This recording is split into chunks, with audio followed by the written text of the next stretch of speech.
Hi all welcome to my YouTube channel. ಹೇಗಿದ್ದೀರಾ? Please subscribe ಮಾಡಿ, bell icon click ಮಾಡಿ. ಮತ್ತೆ ಮತ್ತೆ ಹೊಸ ಹೊಸ ವಿಡಿಯೋಗಳು ಬರ್ತಿದ್ದಾವೆ. ನಾನಿವತ್ತು ಹಸಿ ಅವರೆಕಾಳು ಸಾಂಬಾರು ಮಾಡ್ತಿದ್ದೀನಿ. ಬನ್ನಿ ನೋಡ್ಕೊಂಡು ಬರೋಣ. ಮೊದಲಿಗೆ ನಾನೊಂದು ಕುಕ್ಕರಲ್ಲಿ ಅವರೆಕಾಳು ಬಿಡಿಸಿಟ್ಕೊಂಡಿದ್ದೆ. ಇವಾಗ ಅದನ್ನು ಹಾಕಿ ಒಂದು ಸ್ವಲ್ಪ ಉಪ್ಪು ಹಾಕಿ 1 ಲೋಟ ನೀರು ಹಾಕ್ಕೊಂಡು ಒಂದು 3 ರಿಂದ 4 ವಿಸಿಲ್ನ ಹೊಡ್ಸ್ಕೊತಿದ್ದೀನಿ. ಅದು ವಿಸಿಲ್ ಹೊಡೆಯೋದ್ರೊಳಗೆ ನಾವು ಬೇಕಾಗಿರೋ ಇಂಗ್ರೀಡಿಯೆಂಟ್ಸ್ ನೋಡ್ಕೊಂಬರೋಣ.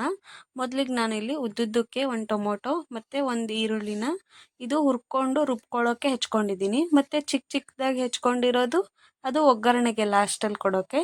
ಇವಾಗ ಒಂದು 4-5 ಮೆಣಸಿನ್ಕಾಯಿ ತೊಗೊಂಡಿದ್ದೀನಿ. ಖಾರ ನೋಡ್ಕೊಂಡು ನಿಮ್ಗೆ ಎಷ್ಟು ಬೇಕೋ ಅಷ್ಟು ತೊಗೊಳ್ಳಿ. ಇವಾಗ ನಾವು ಉದ್ದುದ್ದಕ್ಕೆ ಹೆಚ್ಕೊಂಡಿರೋ ಟೊಮೊಟೊ ಮತ್ತು ಈರುಳ್ಳಿ ಇತ್ತಲ್ಲ, ಇವಾಗ ಅದನ್ನು ಸ್ವಲ್ಪ ಎಣ್ಣೆ ಹಾಕ್ಕೊಂಡು ಚೆನ್ನಾಗಿ ಹುರ್ಕೊಳ್ಳೋಣ. ಅದು ಹುರ್ಕೊಳ್ಳೋ ಅಷ್ಟರಲ್ಲೇ ನಾನು ಮೊದಲಿಗೆ ಸ್ವಲ್ಪ ಎಳ್ಳನ್ನು ಹುರಿದಿಟ್ಕೊಂಡಿದ್ದೆ.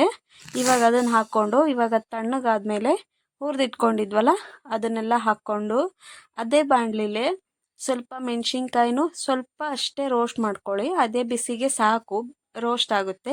ಅದರಲ್ಲೇ 1-2 ಬೆಳ್ಳುಳ್ಳಿನೂ ಹಾಕ್ಕೊತಿದ್ದೀನಿ ಮತ್ತು ಕರಿಬೇವೂ ಹಾಕ್ಕೊಳ್ಳಿ. ನಾನಿಲ್ಲಿ ತೋರಿಸಿಲ್ಲ, ಹಾಕ್ಕೊಂಡಿದ್ದೀನಿ, ಲಾಸ್ಟಲ್ಲಿ ಹಾಕ್ಕೊಂಡಿದ್ದೀನಿ ರುಬ್ಕೊಳ್ಳೋವಾಗ.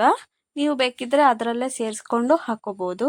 ಆಮೇಲೆ ಒಂದು ಬಟ್ಲ ಕೊಬ್ಬರಿ ತುರಿನೂ ಹಾಕ್ಕೊತಿದ್ದೀನಿ ನೋಡಿ. ಇವಾಗ ಇದನ್ನು ಚೆನ್ನಾಗಿ ಪೇಸ್ಟ್ ಮಾಡಿಕೊಂಡು ಸಣ್ಣದಾಗಿ ಪೇಸ್ಟ್ ಮಾಡ್ಕೊಂಡಾದ್ಮೇಲೆ ಒಂದು ಕಡಾಯಿ ಇಟ್ಕೊಂಡು ಸ್ವಲ್ಪ ಎಣ್ಣೆ ಬಿಟ್ಕೊಂಡು ಇವಾಗ ನಾವು ರುಬ್ಬಿರೋದೆಲ್ಲ ಹಾಕ್ಕೊತಿದ್ದೀನಿ.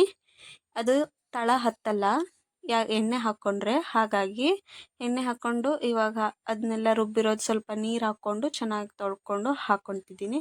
ಆಮೇಲೆ 1 ಸ್ಪೂನ್ ಗರಂ ಮಸಾಲ ಹಾಕ್ತಿದ್ದೀನಿ, ಇದು ಚೆನ್ನಾಗಿರುತ್ತೆ ಅಂತ. ಇವಾಗ ನಾನು ಸ್ವಲ್ಪ ಅವರೆಕಾಳು ಬೆಂದಿತ್ತಲ್ಲ ಅದರಲ್ಲಿ ಸ್ವಲ್ಪ ಮಾತ್ರ ರುಬ್ಕೊಂಡು ಹಾಕ್ಕೊತಿದ್ದೀನಿ. ಹಾಕ್ಕೊಂಡು ಚೆನ್ನಾಗಿ ಕೈ ಆಡಿಸ್ಕೊಂಡು ಇವಾಗ ನಾವು ಬಿಸಿ ಮಾಡಿ ಬೇಯಿಸಿಟ್ಟಿರೋ ಅವರೆಕಾಳೆಲ್ಲ ಇತ್ತಲ್ಲ, ಇವಾಗ ಅದನ್ನೆಲ್ಲ ಮಿಕ್ಸ್ ಮಾಡಿ ಹಾಕ್ಕೊಂಡು ಚೆನ್ನಾಗಿ ಮಿಕ್ಸ್ ಮಾಡಿಕೊಂಡು ಆಮೇಲೆ ರುಚಿಗೆ ತಕ್ಕಷ್ಟು ಉಪ್ಪು ನಿಮಗೆ ಎಷ್ಟು ಬೇಕು ಅಷ್ಟು ನೋಡ್ಕೊಂಡು ಹಾಕ್ಕೊಳ್ಳಿ, ಯಾಕೆಂದರೆ ಕಾಳಿಗೂ ಹಾಕಿದ್ವಲ್ಲ ಹಾಗಾಗಿ. ಮತ್ತು ಇವಾಗ ನಾನು ಬೆಲ್ಲ ಸೇರಿಸ್ಕೊತಿದ್ದೀನಿ ಟೇಸ್ಟ್ ಚೆನ್ನಾಗಿರುತ್ತೆ ಅಂತ. ಆಮೇಲೆ ಸೈಡಲ್ಲಿ ಒಂದು ಒಗ್ಗರಣೆ ಕೊಟ್ಕೊಂಡು ಹಾಕ್ಕೊತಿದ್ದೀನಿ ನೋಡಿ. ಅದೆಲ್ಲ ಚಿಕ್ಕ ಚಿಕ್ಕದಾಗಿ ಕಟ್ ಮಾಡ್ಕೊಂಡಿದ್ವಲ್ಲ ಟೊಮೊಟೊ ಮತ್ತು ಈರುಳ್ಳಿ, ಇವಾಗ ಅದನ್ನ ಸೈಡಲ್ಲಿ ಒಗ್ಗರಣೆ ಕೊಟ್ಕೊಂಡು ಇವಾಗ ಇದಕ್ಕೆ ಹಾಕ್ತಿದ್ದೀನಿ ನೋಡಿ. ಮಿಕ್ಸ್ ಮಾಡಿ ಬಿಸಿ ಬಿಸಿ ಅನ್ನದ ಜೊತೆ ಸರ್ವ್ ಮಾಡ್ಕೊಂಡು ತಿಂತಾಯಿದ್ರೆ ರುಚಿ ಮಾತ್ರ ತುಂಬ ಚೆನ್ನಾಗಿರುತ್ತೆ. ಈ ಸ್ವಲ್ಪ ಹೊತ್ತು ಚೆನ್ನಾಗಿ ಕುದ್ದಾದ್ಮೇಲೆ ಆಫ್ ಮಾಡಿಬಿಡಿ. ಇವಾಗ ನಾನು ಅನ್ನದ ಜೊತೆ ಸರ್ವ್ ಮಾಡ್ಕೊಂಡು ತಿಂತಿದ್ದೀನಿ. ಬನ್ನಿ ನೋಡಿ ಎಷ್ಟು ಚೆನ್ನಾಗಿದೆ. ನೀವು ಮಾಡ್ಕೊಂಡು ನನಗೂ ಹೇಳಿ. Thank you for watching. Please subscribe ಮಾಡಿ, ಸಪೋರ್ಟ್ ಮಾಡಿ.